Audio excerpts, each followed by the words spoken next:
The physical barrier of the Dobodura swamp in Papua New Guinea dictated the ultimate survival of a Lockheed P-38H-5LO, serial number 42-66905.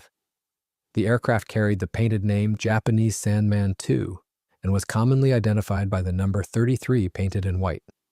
The forward nose section carried the name R.E. Smith, described by some visitors as Captain R.E. Smith, alongside 7 painted rising sun victory flags. These exterior markings established the unique physical signature of the machine. For decades, the surrounding environment kept the airframe largely out of reach, not because it was unreachable in principle, but because access was punishing, wet, and unpredictable. The isolation was never complete. Some items went missing early, and later visitors carried out limited clearing and removal of a few cockpit artifacts.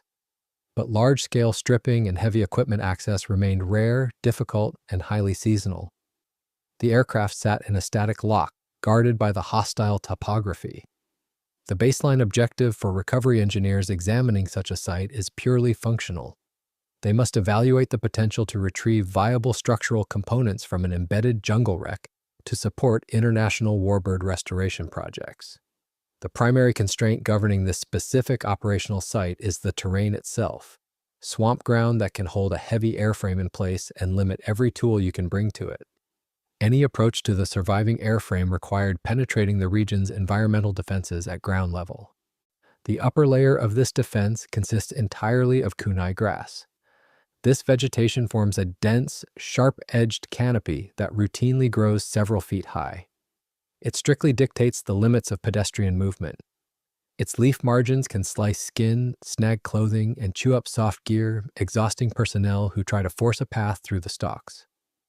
More importantly for the recovery profile, the dense grass canopy can conceal ground-level anomalies and distort what an overflight thinks it is seeing. A heavy aircraft embedded within this specific growth profile may be extremely difficult to spot from above, reducing the reliability of standard aerial search patterns without low passes, oblique angles, or ground confirmation. Beneath the razor-sharp kunai grass layer lies the saturated muck matrix of the swamp itself. The swamp mud behaves like a continuous suction grip, settling around heavy metal and holding it in place. Above the waterline, the extreme humidity and stagnant air promote rapid moss and fungus growth over all exposed exterior aluminum surfaces. This biological layer works in direct tandem with the physical mud below. While the mud solidly anchors the structure against any mechanical pulling force, the moss layer acts as a highly effective visual camouflage. It completely erases the distinctive metallic signature of the aircraft from standard horizontal sightlines. This combined environmental system creates a severe logistical barrier for any terrestrial survey. Penetrating the site without the introduction of heavy machinery requires exceptional physical endurance and highly precise land navigation. The 42-year gap of absolute swamp burial fundamentally defined the exact preservation state of Japanese Sandman II. The same unforgiving environment that trapped the aircraft also perfectly shielded it from human interference.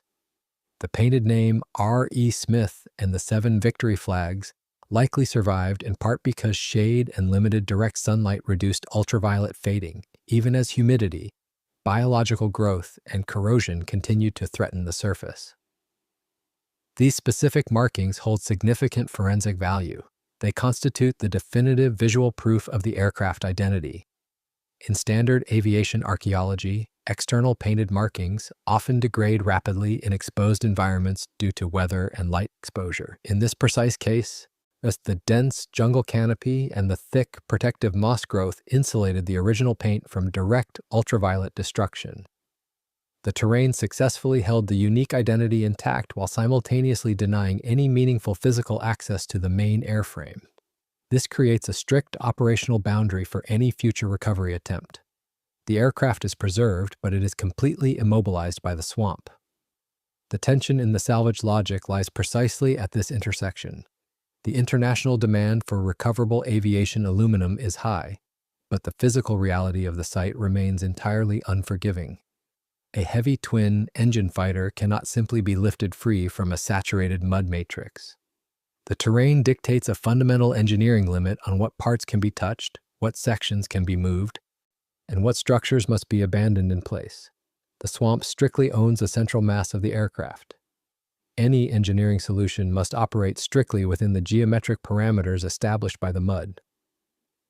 The long isolation of the airframe was broken only when structural demand finally outweighed the natural deterrence of the kunai grass and the swamp water. How exactly did a heavy twin-engine fighter end up perfectly embedded in this impassable terrain? The recovery ceiling was set in seconds. On December 4, 1943, the aircraft was piloted by First Lieutenant Dolphus R. Dawson II. After takeoff on a local training flight, mechanical difficulties forced an emergency landing into swampy ground near the airfield. Dawson survived the event unhurt. In the soft mud, the airframe settled into a fixed attitude that later crews could only work around. A heavy twin-engine fighter operating at low altitude and high mass presents a severe handling constraint during a takeoff emergency. The mechanical loss or interruption of thrust from one engine instantly generates severe directional control loss. This takeoff power asymmetry rapidly pulls the nose of the aircraft toward the underperforming side. The pilot is forced to manage a heavy drag vector while simultaneously losing essential lift. This specific mechanical failure forces the airframe entirely off the established centerline of the runway, driving it directly into the unpaved margins. The extreme weight of the fully loaded aircraft guarantees a deep terrain penetration upon contact with the soft earth. The physical design of this specific aircraft heavily concentrates its mass in the forward central nacelle. This central pod contains the thick cockpit armor, the primary flight instruments, the heavy nose armament, and the forward landing gear assembly. When this dense mass strikes yielding swamp mud at high velocity, it acts essentially as a massive weighted wedge. The kinetic energy transfer during the crash sequence is completely absorbed by the soft ground. The heavy central pod acts as an immediate deceleration anchor. As the nose impacts the wet terrain, the heavy weight of the forward components forces the nose sharply downward, driving it entirely underneath the root systems of the swamp. The deep mud displaces temporarily to absorb the impact, then flows back over the submerged metal. That backfill can create powerful suction and friction around the fuselage, making any attempt to pull the central pod free extraordinarily difficult without excavation, stabilization, and controlled lifting. The mud effectively becomes a structural component of the embedded aircraft. The terrain physically claims the heaviest sections of the wreckage and firmly resists any extraction force. The structural consequence of this deep embedment is highly asymmetrical. While the dense forward nacelle plunged deeply into the mud, the lighter rear structures experienced a vastly different deceleration profile. The twin tail booms, which contain significantly less concentrated mass, were not driven to the same crushing depth. The aerodynamic design of the long tail booms spreads their minimal weight over a much larger surface area. As the central nacelle sank deep into the mud, the trailing tail section pivoted slightly, remaining above the deepest sediment layers. The primary wing spars acted as a permanent hinge point, locking the nose low in the muck and keeping the rear structures elevated in the shallower water. This differential settling profile split the wreckage into two entirely separate recovery domains. The main fuselage, in holding the historical identity and the most complex mechanical components, was locked into the swamp by deep, waterlogged sediment and long-term settling forces. It was, for practical purposes, entombed. Meanwhile, the structural aluminum of the rear booms remained suspended above the worst of the suction trap, resting in a relatively accessible position protruding from the primary impact crater. With the nose locked low and the rear structures higher, later teams could only touch what the geometry left above the suction line, an uneven access that framed every visit that followed. Visual verification of historical aircraft requires direct physical proximity to the primary structure. What we can confirm today is the exact identity and the precise resting state of the machine. What remains uncertain is how long that exposed identity can survive the highly corrosive swamp environment once initially documented. In the mid-1980s, a small terrestrial party initiated a direct site inspection.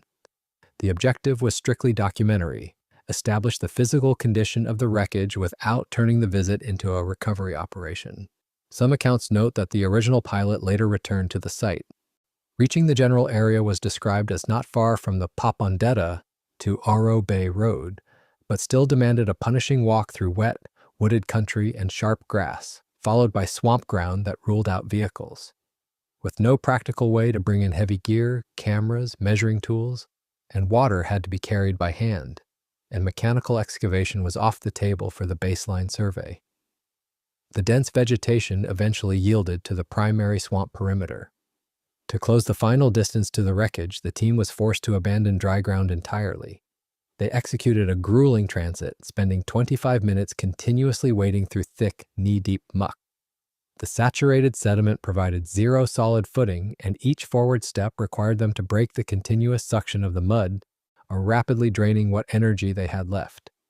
By the time they reached the wreckage, they were already working at the limit of what could be carried in by hand. Upon arriving at the central mass, the team executed a disciplined in-situ identification protocol. The forward nacelle was heavily encased in thick jungle moss, and the cockpit area showed clear signs of prior disturbance. The guiding rule was identification with minimal additional disturbance. Using gentle hand clearing and careful wiping rather than aggressive scraping, they reduced the biological layer on the forward nose section until the key markings emerged. Beneath the mud and moss, they exposed the name R.E. Smith, alongside 7 painted rising sun victory flags. Uncovering these external markings confirmed the aircraft's identity and tied the wreck to its recorded history. What matters for the historical record is that the name and flags were captured at that moment, before decay or later activity could obscure them. However, securing the identity of the aircraft simultaneously confirmed the harsh mechanical reality of the site. As the team evaluated the full scale of the wreckage, they documented the extreme depth of the heavy forward section. Against the access limits of swamp ground and hand-carried equipment, they assessed that recovering the aircraft as a complete unit was impractical, with the resources and permissions available at the time. The mid-1980s documentation secured the identity of the machine, while leaving the intact airframe to the environment. If the complete airframe was declared hopelessly anchored, what was the logical next step for recovery engineers seeking parts? In the year 2000, a specialized recovery team accessed the site with a strictly mechanical objective: component harvesting. With the central fuselage effectively fixed in the mud, their plan focused on extracting only the rear structures that still sat high enough to move. This trade-off represents a harsh reality in warbird restoration. The demand for viable aluminum structural members drives significant logistical effort. The twin tail booms of this specific aircraft type contain critical frames, stringers, and bulkheads. These elements are highly valuable either as direct transplant components for active restorations or as exact dimensional templates for new fabrication. Because these aft structures rested slightly higher in the terrain and carried significantly less dense mass than the forward armor plate and engines, they presented a viable target for localized manual extraction. Executing this component harvest required irreversible separation. Decades of corrosion and deformation meant clean, bolt-by-bolt disassembly was unrealistic, so the team physically divided aft structural members to detach the tail booms and empennage from the wing roots. Once free, the boom sections were broken down into smaller, manageable units that could be rigged by hand, loaded onto improvised transport sleds, and dragged out through the jungle perimeter without heavy lift machinery. The successful extraction of the tail sections came at a strict, non-negotiable operational cost. The massive central nacelle, cockpit, flight controls, and the painted nose art that carried the aircraft's identity was left behind, still locked in the mud and offering no structural utility for a flying restoration. In practice, the plan traded the trapped historical core for movable, anonymous aluminum. The extracted tail booms were successfully secured for transport and eventually exported out of the local jungle region. The physical separation of the aircraft was absolute, leaving a deliberately fractured machine in its wake. The salvage crew had successfully navigated the physical constraints of the site by redefining their target, taking only what could be moved and leaving the immovable historical core entirely alone. With the tail booms severed and lifted out of the jungle, what legal threshold had the recovery team just crossed? With the hardware secured and prepared for shipment, the salvaged tail booms were transported out of Papua New Guinea and into Australia. Presented as donor material for restoration networks, their export and subsequent custody became entangled in dispute and scrutiny once the parts crossed a sovereign boundary. The demand for original structural components creates a highly aggressive supply chain. Warbird restorers view these extracted parts as vital mechanical resources. Without these original templates and structural ties, restoring complex vintage aircraft to flight status becomes geometrically impossible. Conversely, the host nation can treat these identical aluminum sections as state property and protected heritage. Under Papua New Guinea's war surplus framework, wartime material is treated as belonging to the state, and removal, the custody, and export are supposed to be governed by lawful authority and permits, not merely by physical access or private agreements. Any export requires clear, documented authorization under the relevant statutes and delegated powers, with a traceable chain of custody. In this case, later scrutiny argued that the paperwork and authority used for the removal did not meet the statutory standard expected by the country of origin. By the year 2006, controversy around the National Museum and the handling of major wartime wrecks triggered an aggressive governmental intervention. The Papua New Guinea Public Accounts Committee reconvened an official inquiry in July of that year and widened its scrutiny to a broader pattern of removals and exports. In that audit, the paper trail around multiple salvage operations was examined, and the movement of aircraft components, including the P-38 tail sections, was cited as evidence of a breakdown in oversight and chain of custody. The inquiry condemned practices that allowed aviation artifacts to be harvested and exported without meeting the mandatory legal clearances, placing the exported hardware in Australia under an official shadow as unauthorized exports. This dispute highlights the ultimate procedural risk in any international aviation salvage. Physical access to a site does not equal legal ownership. The ability to mechanically sever a component from a host environment does not grant the right to possess it. The 2006 inquiry firmly reinforced that the sovereign nation retains absolute control over its historical inventory. Any future recovery operation would face a strictly hardened legal boundary, requiring flawless administrative compliance before a single piece of aluminum could be moved. The fallout from the investigation clearly demonstrated that the demand for restoration parts cannot legally overwrite the heritage statutes of a sovereign state. The committee findings left no ambiguity regarding the ownership of the materials removed from the region. The government firmly reestablished its authority over all remaining wartime debris fields. The export of the tail sections had provoked a massive institutional backlash, permanently altering the rules of engagement for aviation archaeologists. When the legal dust settled, what was the actual net gain for the airframe historical record? The decision to selectively extract structural components inherently forces a permanent choice between mechanical utility and historical context. The operation successfully secured hardware, but it permanently dismantled the cohesive history of the machine, leaving its story split between what could be stored and what could never be moved. On one continent, the anonymous structural aluminum of the tail section resides in an industrial hangar environment. These extracted frames, bulkheads, and stringers have been completely removed from the corrosive jungle matrix. They are now stabilized and protected from further environmental degradation. These exported sections hold immense mechanical value for the aviation community. They actively supply complex rebuild operations, as acting as critical dimensional templates and physical donor material required to return other vintage fighter airframes to flight status.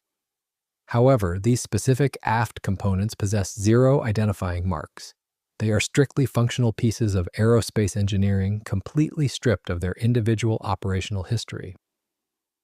On the opposing continent, the historical core of the machine remains hopelessly trapped by the original environment. The heavy central fuselage containing the cockpit and the unique painted nose section continues to degrade in the exact location where it impacted the terrain. This abandoned section holds the absolute proven identity of the specific fighter. It retains the unique painted markers that confirm its specific combat record. Yet, because it serves absolutely no mechanical purpose for any flying restoration facility, it was deemed completely expendable by the salvage logic. The abandonment of the central nacelle represents a deliberate concession to the environment.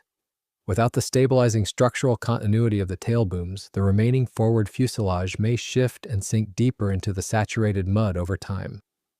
The structural load paths that once connected the entire machine are permanently severed.